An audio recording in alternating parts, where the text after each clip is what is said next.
Survei elektabilitas 3 capres. LSI nomor 1 adalah Prabowo, nomor 2 Ganjar, nomor 3 Anies. Yang terakhir IP Prabowo nomor 1, nomor 2 Ganjar, nomor 3 Anies. Oke, kalau survei ini benar-benar terjadi real, menurutmu apa yang terjadi sama Indonesia? Steady, malah lebih steady. Kenapa kok bisa steady? Bukankah sesuatu hal yang steady itu menandakan sebuah stagnasi?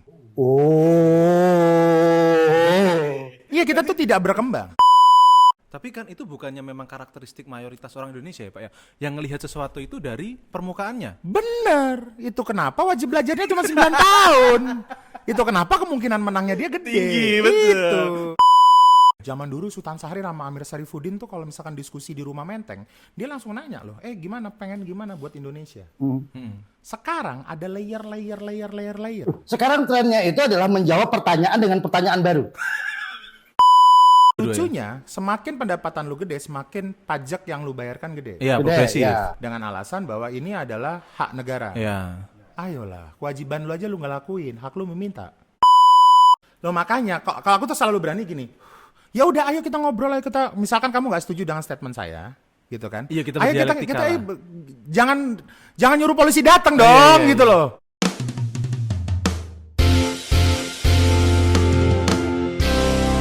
Welcome to Tripods, Troya Tribes Podcast. Sekarang kita masuk ke segmen colek-calek. Oke. Ya enggak? Colek-calek. Colek-calek. Itu lucu banget namanya Bang Tut. Tahu dong, kalau iya. lucu-lucu kayak gitu siapa Iya, yang ide, iya, kan tahu iya, kan? tahu, Si Bapak tahu. Unyu satu ini. Tai, gua lagi. Nah, ini udah ngomongin bisnis, ngomongin kaitannya masalah ekonomi. So kita akan membahas dari sudut pandang kita pebisnis. Ini kondisi pemerintahan, kondisi politik saat ini tuh bagaimana? Pak Tri akan membahas beberapa. Monggo. Tapi gini ya, sebelum dibahas, aku kasih guiding gini. Kalau nanti ada yang mau marah, jangan ke UKM-nya. Jadi Jangan UKM Pokes ini yang diserang ya. Oke. Nah, yang sana aja. Oh iya, sana. Oke. Oh, iya. Hai. Oke Pak, ada isu apa yang mau kita bahas ini? Enggak, pada kita kesempatan mau minta pendapatnya. ini? Oke, kita mau minta pendapatnya dari Mas Desar. Mas Tesar. Baik. Cok, gue serem banget lagi bangsat. Gue suruh baca aja deh ya, gue tunjukin. Ini adalah hasil survei hampir semua pelaku survei nasional yang diakui. Survei elektabilitas 3 capres. Hingga kini ada 3 nama yang sudah dideklarasikan menjadi calon presiden pemilu 2024. Prabowo Subianto, Ganjar Pranowo, dan Anies Baswedan. Elektabilitas 3 pun saling salib dan bertahan di 3 besar hasil survei. LSI nomor 1 adalah Prabowo, nomor 2 Ganjar, nomor 3 Anies. Oh, SMRC malah nomor satunya Anies, nomor satunya Ganjar, nomor 2-nya Prabowo, nomor 3 Anies. Oke. Politik tracking nomor 1 Prabowo, nomor 2 Ganjar, nomor 3 Anies, dan yang terakhir IP Prabowo, nomor 1, nomor 2 Ganjar, nomor 3 Anies. Oke, pertanyaannya adalah, kalau survei ini benar-benar terjadi real, menurutmu apa yang terjadi sama Indonesia? Steady. Malah lebih steady. Kenapa kok bisa steady? Maksudnya gini, aku tuh sebetulnya kan sering ngeliatin konten-kontennya Mas Desar gitu kan. Ini kan agak ofensif kalau aku bilang. Betul. Ya kan? Agak ofensif gitu ke satu paslon. Ke Bukannya satu bukankah sesuatu hal yang steady itu menandakan sebuah stagnasi? Iya, kita tuh tidak berkembang. Berarti steady di sini bisa dipandang sebagai hal yang positif, bisa dipandang sebagai hal yang negatif. Yes. Gue tidak berusaha untuk menyerang siapapun ya. Oke. Tapi steady ini bisa berhubungan dengan, kekuasaannya akan tetap dikuasai orang-orang itu. Ke-uncertainty-annya untuk para pebisnis akan tetap uncertainty kayak sekarang.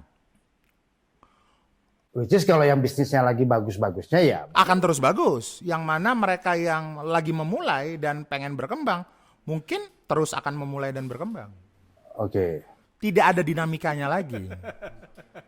Ayo bayangin lah, ini tuh konsolidasi nasional loh.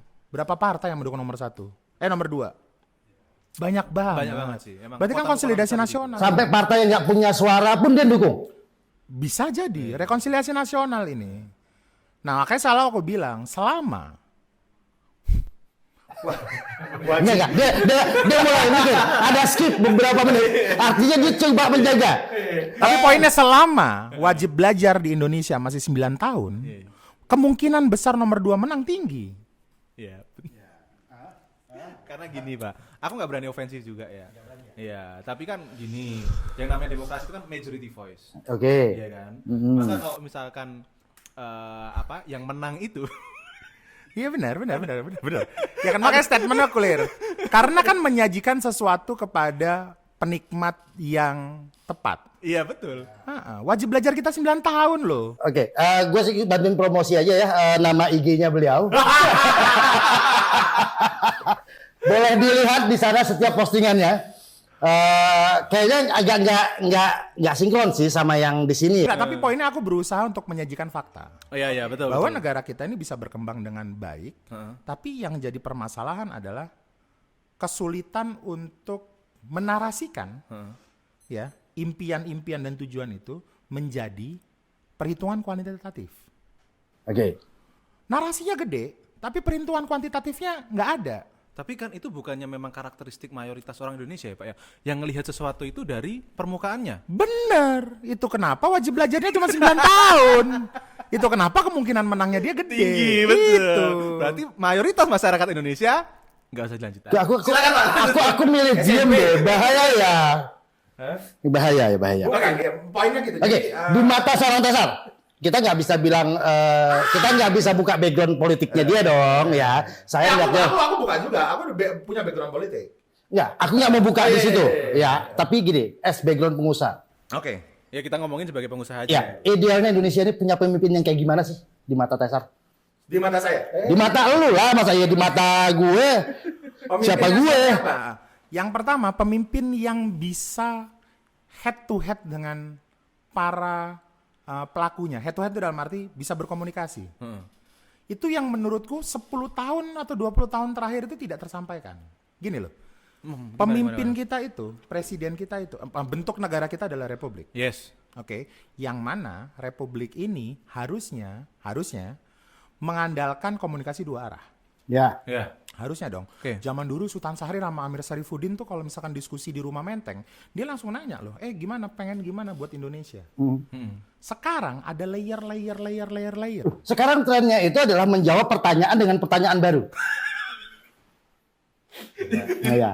Pengusaha cocok nggak dengan yang kayak gitu? Berarti kan bener, harusnya kalau ada dialog kayak gitu kan Dialog kan? aku tanya balik. Oh, bukan dijawab ya? Bukan tanya balik. Oh, Bukan iya. looping jadi looping, Bukan jadi looping. Gitu. Tapi ya makanya jadi pemimpin seperti apa? Yang pertama, pemimpin yang punya impian besar. Oke. Loh, tiga-tiganya mimpinya besar, bro. Oke, apa? Tapi sering banyak yang bilang mimpi kebesaran ini susah mencapainya loh, Pak. Benar, itu kenapa mimpi yang besar itu dipenuhi dengan kapabilitas diri. Oke. Gitu loh. Mimpinya besar, Bos. Terus kapasitasnya dia nggak ada. Terus dia ngutang.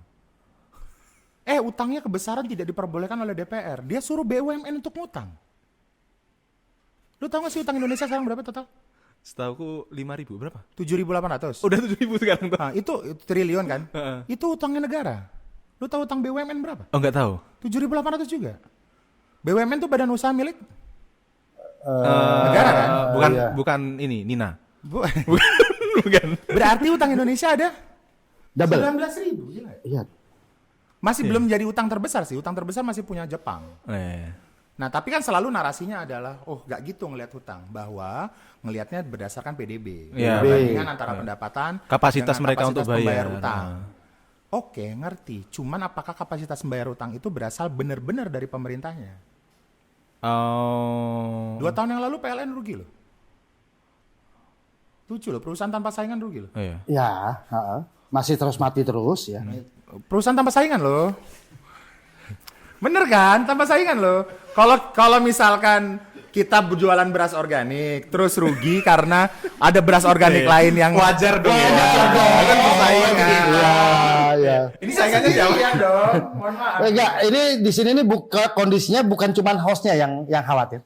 Audiensnya, penontonnya juga khawatir. Tapi poin gini dikit, ada satu lagi yang lucu nih. Ini hal-hal yang menurut gua ini apa-apaan sih gitu kan istilahnya. Sistem perpajakan kita ini sekarang punya PPN 11%. Oke. Ya, oke. Tahun lalu itu gue tuh berusaha untuk membayar pajak dengan baik dan benar. Oke. Masih 10% ya tahun lalu. Atau enggak, tahun Oh, lalu udah 11 kok ya. 11. 2022 Yang ya? lucunya, semakin pendapatan lu gede, semakin pajak yang lu bayarkan gede. Iya, Gede, progresif. ya. Dengan alasan bahwa ini adalah hak negara. Iya. Ayolah, kewajiban lu aja lu nggak lakuin, hak lu meminta. Loh. Nah, ini kan jadi pertanyaannya ini sebetulnya pajak atau upeti? Makanya kan sekalian Dar, aja. tolonglah, Dar. Nggak. Anak gue yang masih mau kuliah ini 2 loh, Bukan Dan. begini loh. Konteksnya pajak itu gitu kan. Ini kan kayak dari Harusnya ada rakyat, kembali kan ada ke kembali masyarakat. gitu. Kita Gue pengen serba salah loh, Dan. Dia menang beneran, usaha gue nggak jalan. Dia kalah, gue dicari, Dan. Tolonglah.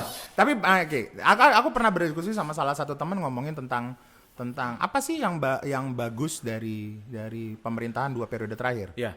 Ya kan, dan dia ngomong, untuk kita orang yang analitik mungkin bisa dibilang ini berbahaya.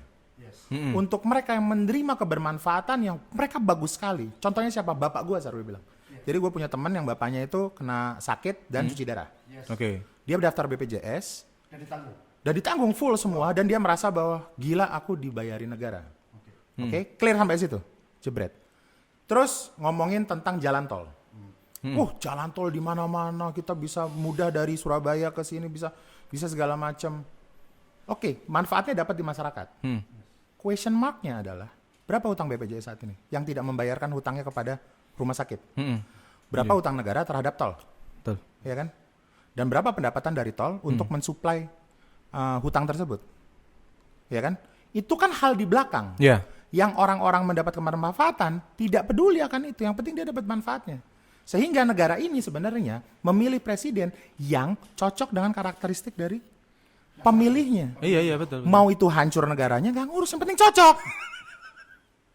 Loh, tapi bagaimana kalau misalkan ternyata Mas Juju boleh gantiin aku nggak, Mas?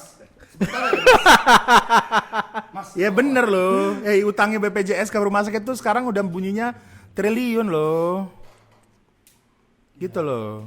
Benar, cuman kan nggak semua benar itu harus Dilontarkan. Enggak, ini tuh fakta. Kenapa aku berani ngomong? Karena ini semua tercatat di media. Iya. Jadi teman-teman bisa cek. kita cuman ngomongin ulang Kita sih ya. ngomongin ulang aja gitu loh. Dan tidak diangkat kembali karena ya udah, kalau misalkan ini dibahas terus akan jadi isu nasional. Kayak Lampung. Ya. Itu kan kebahas, makanya makanya viral dan akhirnya terjadi kan. Nggak ada yang ngebahas, ya udah nggak jadi apa-apa. Dia ngebahas berani karena dia ada di Australia. Coba dia di Jakarta. Loh makanya kalau aku tuh selalu berani gini. Ya udah, ayo kita ngobrol, ayo kita, misalkan kamu nggak setuju dengan statement saya, gitu kan? Iya, kita ayo berdialektika kita lah. jangan nyuruh polisi datang dong, gitu loh. Loh, tadi kan kita udah menggarisbawahi bahwa masyarakat kita minim literasi. Yang mainnya nggak dialek dong. Tapi kan gini, Pak. Kalau ada statement itu kan gini, kalau apa namanya menghina Nggak sesuai dong, pemerintahan bukan. itu kan nggak ditangkap, Pak. Bukan, nggak sesuai dong kalau gitu. Dengan tujuannya doi untuk membuat Indonesia jadi negara maju, bukan negara berkembang lagi. Nggak ngerti. Kan statementnya gitu. Aku skip. Oke. Next issue. Bagi seorang pengusaha, rencana perpindahan ibu kota. Yang kalau dari Pak Muhaimin Iskandar kita belum siap, kita tidak layak. Ya, paslon Tapi dia mau berangkat juga sih ke sana, mau ngecek siap nggak. Oh, dia gitu. belum pernah kesana? Dia baru mau berangkat. Oke. Kira-kira di mata pengusaha seberapa perlu sih kita pindahkan ibu kota kita? Oke, ini yang lucu nih. Gue tuh pernah tinggal di situ. Yes, Ya. itu kenapa gue dari nanya ini nih, Gua karena pernah lu punya tinggal di literasi situ. tinggal di situ. Gua Tapi pernah kan tinggal di situ 2 tahun. berapa puluh tahun yang lalu kan? Iya, nggak sampai puluh tahun lah ya, 20 tahun mungkin, 20 tahun yang lalu, 97. Kalau berapa puluh tahun itu kan ngomongin perjalanan hidup Anda, Pak. 97 berarti sekitar 17 tahun yang lalu lah aku pernah tinggal di kota itu. Jadi pada saat gua ke sana itu kan harus ke Balikpapan dulu, dari Balikpapan terus nyebrang naik kapal. Baru sampai ke IKN atau dulu namanya Penajam. Kalau ke tempatku dulu di Tanah Grogot tuh nambah lagi 1 jam. Pertanyaan yang sampai sekarang masih belum kejawab di kepalaku adalah kenapa harus pindah? Urgent apa gitu ya? Seurgent. Nah, kenapa dulu? Kenapa harus pindah? Itu yang tadi sebenarnya aku mau tanyain ke kamu, Mas. aku tuh juga nggak pernah tahu kajian waktu memutuskan ini dipindah. Itu kayaknya nggak pernah dipublikasikan gitu loh. Ya kan kayak alasan itu menjadi pertanyaan karena alasan yang aku tahu adalah ibu kota sudah populasinya terlalu besar. Yes. Populasinya lebih besar. Ya, kedua alasannya adalah pemerataan ekonomi. Ekonominya siapa? Ekonomi negeri ini lah. Iya. Aduh, masa Iya, iya Kalau Pak. Karena kan pemerataan ekonomi kenapa nggak ke Makassar? bukan masalah. Kalimantan kurang tengah loh. Kalau mau ke tengah ya, ke tengah. Pernah ke Papua nggak? pernah Transit di? Makassar. Pernah ke Manado? Pernah. Transit di? Makassar. Mau ke Kalimantan kalau misalkan pesawatnya mau transit di? Kenapa nggak di Makassar? Ya, kenapa ya? Tuh, karena alasannya kapasitas lahan yang tersedia, Bro. Kata siapa itu Makassar masih gede banget. Ya kata Pimpronya, Bro. Masa dia kata gue? Aku percaya Pak, pemindahan ibu kota ini kan untuk meningkatkan ekonomi. Saya sangat percaya itu. Ekonominya siapa? Nah bentar Pak, masalahnya kan semua orang di sini kan warga negara Indonesia juga Pak. Iya. Mau yang di bawah maupun yang di atas. Nah ini pertanyaannya tadi, peningkatan ekonominya siapa? Ada yang ngebahas dari mendekati Katulistiwa. Terus. Tapi oke. Menurutku IKN harus dipindah untuk alasan ekonomi nggak relevan. Dana yang dihabiskan di sana itu ribuan triliun loh. Itu kalau dibagiin ke daerah-daerah untuk nambah APBN, sebenarnya pemerataan ekonominya lebih maju. Jadi aku masih bertanya. Jadi kalau misalkan teman-teman ada yang tahu kenapanya dan diskusi, karena kesana itu kesannya cuman buat foto-foto di tebing pakai baju putih. Loh beberapa temanku yang influencer udah kesana loh. Iya diundangin ke sana sih. Ngapain? Iya kan untuk mengangkat Pak. Apa yang diangkat? Orang tahu perkembangannya IKN hari ini, Pak. Ya kan dia katanya kan membuka siapa yang mau buat bisnis di situ, sama mau beli lahan di situ. Ada yang menarik itu adalah salah satu pejabat mengatakan kalau ASN tidak perform itu akan dibuang. Pak Heru ngapain lo ngomong salah satu pejabat Pak Heru kan? PLT-nya Jakarta kan. Dia ngomong kalau misalkan ASN tidak perform akan dibuang ke sana. IKN. Ini kayak apa? Kotak sampah. Enggak, tapi soalnya memang gembor-gemborannya dari dulu itu untuk anak-anak sekarang, pekerja-pekerja sekarang itu mau untuk kerja di sana. Itu kenapa, Pak? Pekerja negara mana? Negara Konoha. Nggak tahu. Aku jujur sama aku kalau ditanya pendapatku tentang IKN, aku jujur masih belum tahu kajiannya seperti apa, kenapa harus dipindah ke sana. Iya, betul. Yang Itu ada di pertanyaan otak, juga sama. yang ada di otakku adalah Bapak itu, Pak D itu sedang pengen buat legacy aja, bahwa ya dari hasil pemerintahannya 2 periode dia berhasil untuk membuat sebuah legacy bahwa akan ada IKN. Gitu. Dan itu harus diteruskan. Kalau presidennya yang dia dukung. Sesuai. Oh, jadi Pak Den dukung ceritanya atau gimana? Kenapa? Jadi Pak Den itu dukung atau gimana? Oh iya udah clear kan dia dukung Prabowo. Anaknya dong. Enggak kan, soalnya kan di mana-mana digemborin netral. Dukung Iya. netral. Mudah-mudahan. Bro, masih menjabat, bro. Jangan di sekarang, bro. Oke, next. Oke. Kecuali statement terakhir ya. Kecuali IKN emang disiapin buat pekerja negara lain. Nggak tahu lagi. Waduh, lebar, bro. Gak ada yang tahu, Pak. Umpan lambungnya jangan lebar-lebar, bro. Gak ada yang tahu, Pak. Oke, aku ngutip karena aku nggak berani bikin statement sendiri dari antaranews.com. Prabowo akan beri 82,9 juta rakyat makan siang gratis dan bantuan gizi. Oke. Realistis or not? Ada dua sudut pandang nih. Oke. Yang pertama sudut pandangnya adalah untuk apa? Ntar dulu, aku disclaimer ya. Beliau ini adalah salah satu pengusaha di bidang pertanian dan yang cukup besar dengan beras organik. Jangan-jangan Lahannya udah berapa Pak sekarang Pak? Berapa hektar? 500-an. 500 hektar. Jangan-jangan ikut mensupport ini nih. Kan akan dihubungin gue support. Kan diuntungkan Pak. Kan diuntungkan nanti kalau support ini. Bergizi kan, beras dengan nilai gizi tinggi kan. Ya kalau dihubungin aku support. Ya bisnis to bisnis aja. Gini loh, bro. Bisnis to bisnis aja. Tetap ya kepentingan ya, tetap kepentingan. Gini loh. Jangan sampai beras raskin ditambahin mie instan, dicampur itu jadi yang dibilang bergizi. Jangan-jangan kayak konten jenengan. Baik, oke gini. Makanya beda sudut pandangnya ada dua. Pertama, tujuannya apa? S-Business dulu. S-Business itu, kalau S-Business, kalau misalkan ada order dari mereka untuk kita memenuhi, oh iya saja. Enggak, tapi ngomongin ini ke dari ini dong negara, konteks bernegara. Makanya untuk ke masyarakat umum itu gimana sih? Lu dirimu ngeliat kayak gini? Nggak masuk akal lah. Nggak masuk akal. Nggak masuk akal. Kenapa? Hah? Kenapa lu nggak masuk akal? Berarti tujuannya dia memperbesar industri catering apa gimana? Wuih. Cateringnya siapa yang dipakai? Pertanyaan kan itu kan. Ada sih yang bisnis catering, Pak. Lah iya pertanyaan kan akan itu kan. Bisnis catering siapa yang akan diuntungkan dong? Iya, ada salah satu yang punya bisnis catering juga. Iya. Iya kan pertanyaan itu kan nggak mungkin kan kalau misalkan dia gini loh. Istana Negara aja punya catering khusus untuk mensuplai makanan ke sana.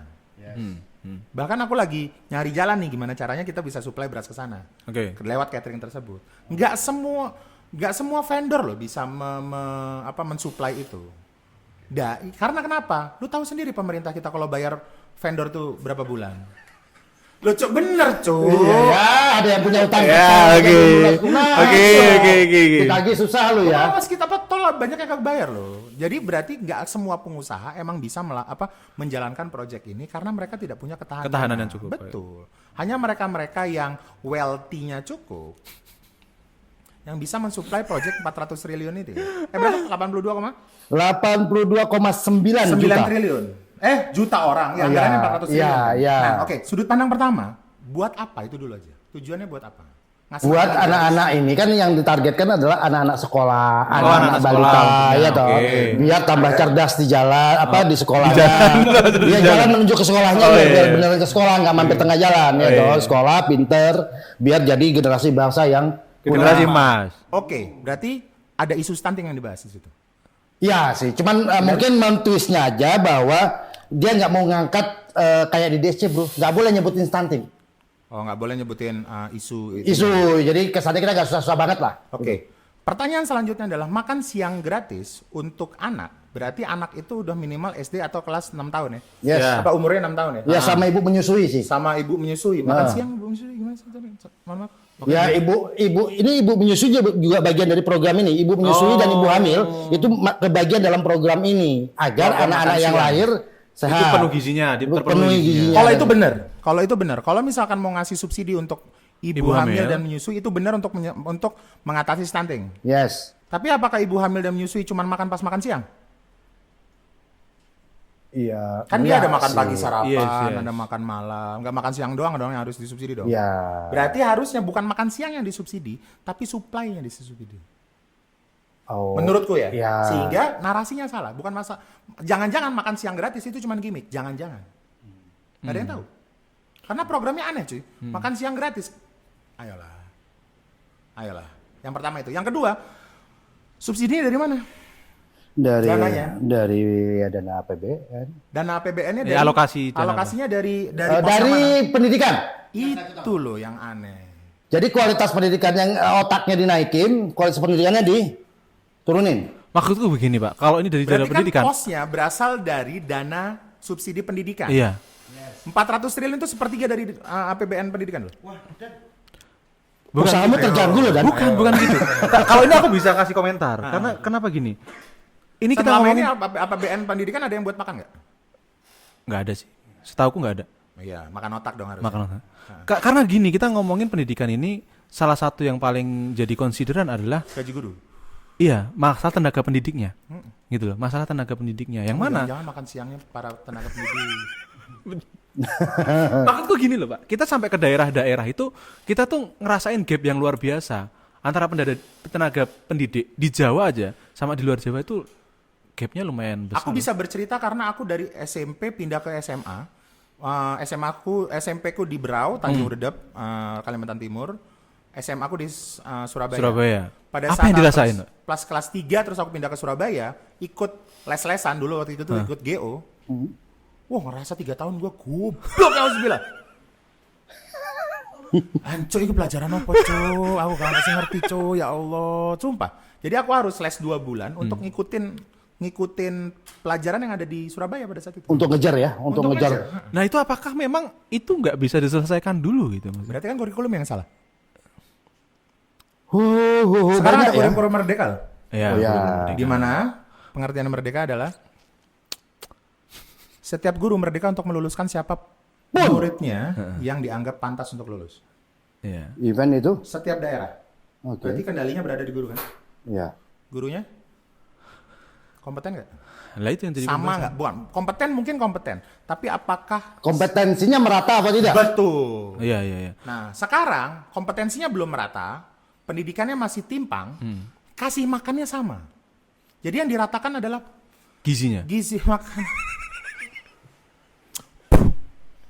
Aku Tapi begini Pak, menurutku tuh kurikulum Loh, merdeka itu kita open oke. buat diskusi loh sama tim saya serius loh. Iya, Iya, iya, betul. Jangan sampai kalian udah jadi presiden programnya salah. Itu aja ini kita. Ini bukan karena nggak suka. Kita tuh bukan mencelatu, gitu. Iya. Kita tuh bukan mengejek, tapi kita mempertanyakan. Iya. Kalau mempertanyakan dijawab. Kalau misalkan ada yang kurang baik ya kita perbaiki. dong. Ya, ini Jangan bagian ditanya. dari fungsi kita sebagai anak bangsa juga kan mempertanyakan. Jangan ditanya nggak tahu gitu ya. Jawabannya nggak tahu. Jangan Ditanya nggak tahu. nggak tahu. Atau tanya balik. Anda pemerintah yang mana? Betul. Penguasa yang mana? Penguasa yang oke. Udah, durasi ya, kita kecil ya. Oke, next issue deh, next issue. Next issue. Tak dung, tak dung. Ayo Pak Tri. Ini yang paling ramai baru kurang dari 2 kali 24 jam beritanya. Ada wacana tentang Gubernur DKI, DKJ besok Pak jadinya. DKC, Besok jadi Daerah DKC. Istimewa, Daerah khusus Jakarta. daerah khusus, DKC, Daerah DKC. Khusus Jakarta. Karena kan ibu kotanya udah ganti. Tidak perlu melalui proses pemilihan kepala daerah. Pemilihan umum. Ya. Kalau pemilihan ya pemilihan. Ya. Ya. Tapi yang milih siapa kan gitu. Ya. Nah. Nah, jadi harus ditunjuk oleh presiden. Oke. Nah ini artikelnya menarik. Judul artikelnya ada Mas kajiannya, ada kajiannya nggak? Kenapa alasannya? Ini judul artikelnya menarik. Sudah cari kerja susah, biaya hidup tinggi, masa pilih gubernur juga nggak bisa. Wah, lucu banget tuh statement itu. Sudah cari kerja susah, makanya presiden nyariin anaknya kerjaan. Ya. Aduh. Nggak, pertanyaan balik lagi kan, kita kan kalau pebisnis itu selalu punya apa namanya? Punya prinsip bahwa why-nya apa dulu? Apa why-nya nih? Kenapa mau dilakukan? Ada kajiannya nggak? Ada. Aku jujur belum baca. Kita kan sekarang. jadi netizen kebanyakan ya, cuman baca berita atasnya aja, headline-nya aja. Belum, karena ini masih fresh belum. banget. Belum. Bener-bener tadi pagi itu kita ngelihat, wah ada berita kayak gini nih. Nah, Alasannya kenapa ya kok misalkan harus ditunjuk oleh presiden? Karena apa ya? karena biar visi misinya sejalan sama presiden. Emang pemimpin yang ditunjuk sama rakyat visi misinya tidak sesuai sama presiden. Negara ini 270 juta jiwa, presiden semua apa ada orang yang lain? Bro, pertanyaannya Gini loh. Kan pemerintah itu fungsinya adalah menerima aspirasi warga Yes. yang nantinya untuk mengembalikan gini. Ada 273 juta jiwa di Indonesia yang mereka harus ada koordinatornya untuk mengatur ini yang 10 juta harusnya ke sini, 10 juta ke sini sampai 200 dan diatur gitu kan. Butuh koordinator. Koordinatornya bernama pemerintah. Yes. Oke. Ya. Karena bentuk negara ini sudah kita sepakati bersama semenjak Tan Malaka melanturkan konsep republik. Ya. Tan Malaka loh yang Iya, betul. yang mendeklarkan republik. Berarti setiap orang punya hak yang sama untuk berpendapat dan berinteraksi dan hidup di negara ini. Ya. Berarti koordinator ini fungsinya atau pemerintah ini fungsinya untuk mengatur aja kan. Iya. Regulator aja dong. Kecuali negara ini udah berubah bentuknya jadi kerajaan. Sehingga Menarik kita juga. harus melayani raja tersebut. 273 juta jiwa harus melayani raja agar raja senang. Ini kan kalau republik yang senang adalah rakyatnya, rajanya pelayannya. Ya, harusnya. Sehingga kalau teman-teman yang maju presiden sekarang maju presiden beracting atau dalam tanda kutip bertindak sebagai orang yang harus dihormati, salah dong. Harusnya kalian yang ngormatin rakyat. Ya, karena kalian butuh suara digaji. kami kok. Ya. Kalian oleh digaji rakyat pakai uang pajak kita kok. Yang 11%, 2,5%, 25%, ada yang 50%. Iya, progresif coy. Progresif kan. Dari pajak kendaraan kita loh. Jadi harusnya kalian melayani kita dong. Bukan kami melayani kalian, bukan kerajaan. Ya. Ya kan? Jadi kalau misalkan sebuah pemerintahan ditunjuk oleh presidennya, berarti Indonesia mengalami kemunduran demokrasi. Mungkin abis ini RUU-nya diganti. Ada RUU tentang kerajaan. Kembali ke zaman Hayam Wuruk, negara ini kerajaan. Oke, negara kita ini berdiri karena kerajaan-kerajaan yang berkonsolidasi untuk akhirnya membuat sebuah republik. Iya, betul. Ya. Jadi kemunduran dong ya. Jadi kemunduran. Kalau Ya. misalkan ditunjuk lagi jadi kemunduran. Ditunjuk oleh presiden ya.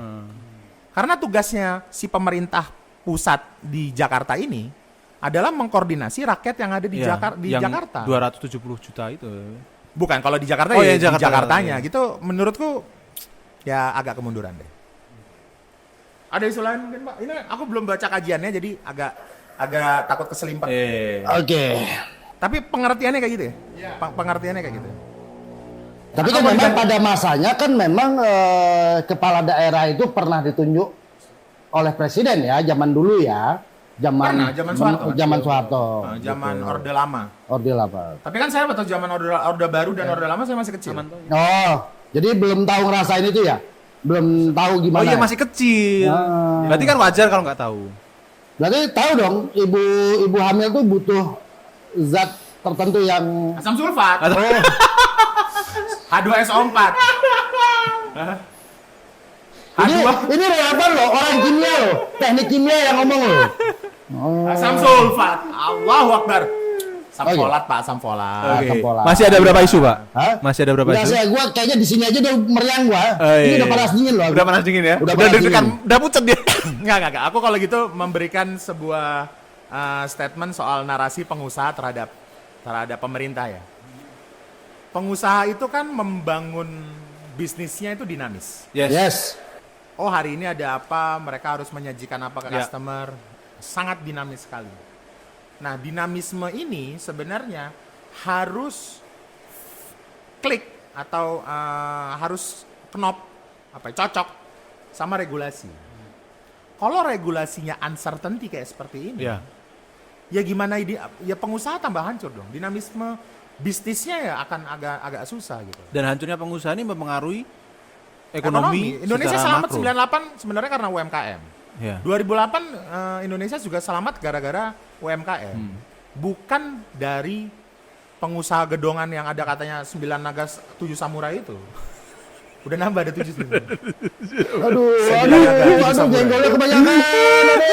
Jenggol sama nih kalau sini. Sehingga kalau misalkan teman-teman capres yang mau maju pengen ngambil hatinya pengusaha, berikan kami narasi mengenai uncertainty tadi, bahwa kalau misalkan kalian jadi presiden, regulasinya akan benar-benar fit. Ya. Nggak harus menguntungkan pengusaha kok, serius nggak harus menguntungkan. Tapi fit aja, Iya. kita yang nyesuaiin.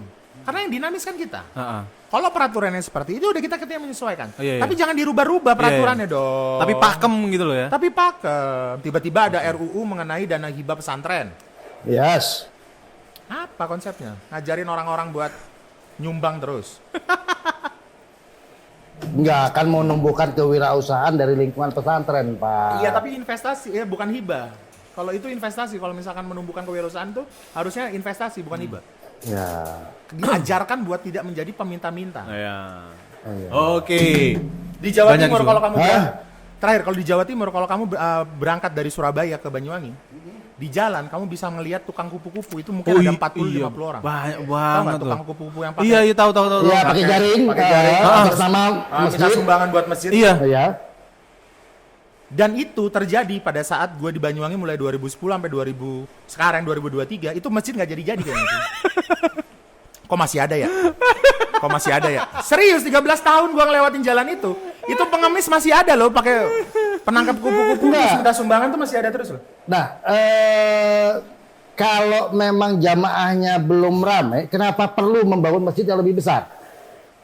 Ya. Itu yang terjadi kan? Akhirnya memang dengan alasan tadi ya, alasannya pengen Makanya kupu-kupu. kalau ada RUU mengenai dana hibah ke pesantren, berarti dia mengajarkan untuk buat sarang kupu-kupu yang lebih banyak. Ya, setahuku pesantren itu hadir dalam rangka menghadirkan elemen masyarakat yang punya kemandirian. Pesantren awalnya seperti itu, Pak.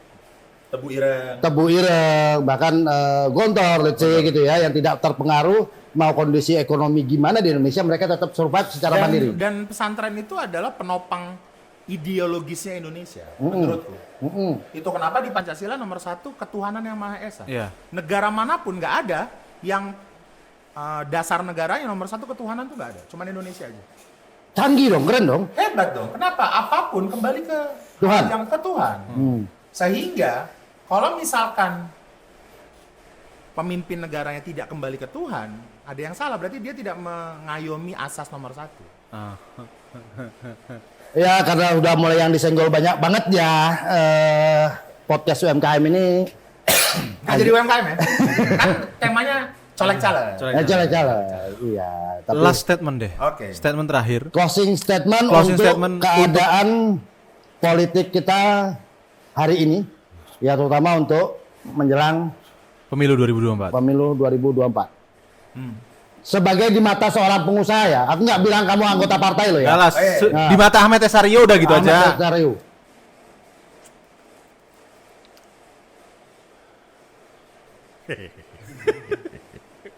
Oke, kondisi politik saat Tapi ini itu sebelum lo buat, kita lagi nunggu lu kepleset kok sebenarnya. Oke, Tenang oke. aja. kondisi politik saat ini itu sebenarnya liberal menurutku. Terlalu liberal. Kenapa bisa ngatain itu? Kenapa? Karena mengedepankan mereka-mereka yang punya modal, bukan punya ideologis. Oke. Harusnya pemimpin yang memimpin negara ini adalah mereka-mereka yang punya nyali dan juga punya narasi. Kenapa? Cuman itu yang mereka punya kok. Di negara kita, presiden itu kepala pemerintahan. Bukan seperti Malaysia yang ada rajanya, Ada kepala pemerintahnya ada beda lagi. perdana menterinya, Kepala Perdana negara Menteri, dan kepala ada kepala negara, ada kepala kementerian, ada Pemerintahan. perdana menterinya, atau kayak Jepang, yang mana kalau acara seremonial yang datang rajanya, kalau berhubungan sama ngatur negara perdana menterinya. Di Indonesia kan enggak, datang acara seremonial presiden, ngatur negara presiden. Iya. Yang mana 70/30 sekarang, 70% datang acara seremonial, 30% ngatur negara gitu kan. Ya. Sistemnya. Sehingga yang diperlukan kondisi ekonomi saat ini sebenarnya masih liberal. Nah, fungsi kita masyarakat ini yang harus memberikan koreksi. Satu orang Ahmed Tesario mengkritisi, habis Pak. Ada 10 orang Tesario mengkritisi, yang kena mungkin cuma 8, 2-nya masih ngomong. Ada 1000 orang yang mengkritisi, mungkin yang kena cuma 200, 800 masih ngomong. Apalagi ada 270 juta jiwa yang mengkritisi. Gitu loh. Semakin banyak yang bisa mensuarakan suaranya untuk kepentingan dirinya sendiri minimal, insya Allah itu bisa ngeberubah Indonesia ini bisa jadi lebih baik. So kita nggak boleh apatis lah ya. Kita partisipasi kita nggak harus kita At menjabat. least ngomongin sesuatu hal yang menguntungkan dirimu sendiri. At least. Dan kalau kamu udah dibayar oleh salah satu partai untuk keuntungan dirimu sendiri, ya wes, please silent. Jangan minta orang lain untuk bisa dibayar seperti yang kamu dilakukan oleh yang itu ke kamu gitu kan. Sehingga liberal ini berpengaruh terhadap apa? Kapasitas uang. Mau dia apa ngomongin? Politik Indonesia ini biaya gede banget cuy. Iya. Kemarin katanya lo ngomong caleg kota berapa? 1,5 M. Untuk di Kabupaten Sleman minimal uang jajan untuk persiapan jadi calegnya 1,5 sampai dengan 1,8. Bener. Harusnya kan. 1,5 sampai 1,8. Sampai 2 lah, let's say. sampai 2. Itu yang dapat UMR di Jogja, ODGJ kan, orang dengan gaji Jogja. Jangkrik. Orang Aku dengan gaji Jogja. sebagai orang Jogja aku merasa Ada asosiasinya itu lu jangan Benar, harusnya adalah kalau misalkan upah minimum untuk pekerja di Jogja 2,7 juta, harusnya anggota DPR gajinya 2,7 juta kali 12 dong. Ya. Kan minimum. Ya. Kan dia udah jadi caleg berapa tahun? Oke, untuk memperbaiki keadaan kita sapu-sapu dulu. Tesar, andai suatu saat masyarakat Indonesia percaya sama lu, ngasih kesempatan lu untuk mikirin negara ini, prioritas apa yang paling sebenarnya Indonesia ini harus dibenahi? Paling itu banget yang harus dibenahi. Apa? Pendidikan. Pendidikan yang seperti apa? Satu, memberikan edukasi pendidikan dan fasilitas pendidikan kepada pengajar dan yang diajar. Artinya pengajarnya harus layak dulu dong penghasilannya. Pengajarnya harus layak dulu penghasilan. Yang diajar pun menerima kurikulum yang tepat. Kenapa? Itu menentukan Indonesia punya pemimpin-pemimpin, regenerasinya berjalan dengan baik. Jadi nomor satu pendidikan. Nomor satu pendidikan. Nomor dua baru ekonomi. Kenapa? Percuma kalau misalkan Pendidikannya bagus. otaknya diasah tapi perutnya lapar. Yes. Di hadis tuh ngasih ada statement bahwa berdosa untuk memberikan dakwah kepada orang yang lapar. Itu Atau mungkin yang lebih dekatnya lagi, kelaparan itu mendekatkan orang kepada kekufuran. benar. Jadi Ya. nomor satu pendidikan, nomor dua ekonomi, baru yang ketiga. Kalau dulu bahasanya adalah revolusi mental. Yang nggak tahu mentalnya siapa dibenerin, Ya. ya kan? Tapi poinnya adalah yang ketiga menurutku berikan kesempatan kepada swasta untuk bisa terlibat Lebih banyak. di pemerintahan. Kenapa? Karena swasta kepentingannya clear bisnis. Kalau pemerintah atau pegawai ASN kepentingannya belum tentu clear. Menurutku. Jadi timbal baliknya. Tapi kan agak jelas. sulit juga, karena kan sistem politik kita ya harus berkoalisi dan segala macam, sehingga ada ya tuntutan dong, kalau gua dukung lo, ada dong menteri gue gitu, Nah iya, menterinya dari swasta apa dari pemerintahan? dari politik. Dari politik kan. Malam lebar gitu. Ya. Nah, kalau ada timbal balik yang pantas, harusnya sih aman-aman aja. Karena kepentingannya clear. Jadi tiga itu sih. Yang pertama pendidikan, yang kedua keuangan, yang ketiga keterlibatan Swasta. swasta sih. Karena jangan close loop lah. Jangan close loop lah. Ya udah, paling tidak keterlibatan dari sisi narasi. Apa pendapatnya swasta terhadap kinerja pemerintah saat ini? Dan jangan ditutup lah. Kan kalian pelayan rakyat bukan raja kan? Tadi udah saya ngasih dasar kan itu. Ngasih dasar. Oke. Gitu. Oke, sir. Thank you so much, Mas Tesar. Udah mampir ke sini, udah ngisi 2 segmen, udah ngobrol yang serem-serem. Ya tolong ya, habis ini editingnya agak ketat ya. Oh, Enggak. Balik lagi. Kenapa aku nganggap ini aman? Karena semua itu faktanya udah ada, tapi teman-teman mungkin belum tahu aja. Ya. Oke. Aman ya. Ya harapannya habis ini teman-teman ngulik lebih banyak sih ya, nggak cuman Ya, tapi percaya juga yang gitu. dikulik isunya ya, jangan kitanya ya. So thank you so much teman-teman semua. Bye. Bye. Ayo.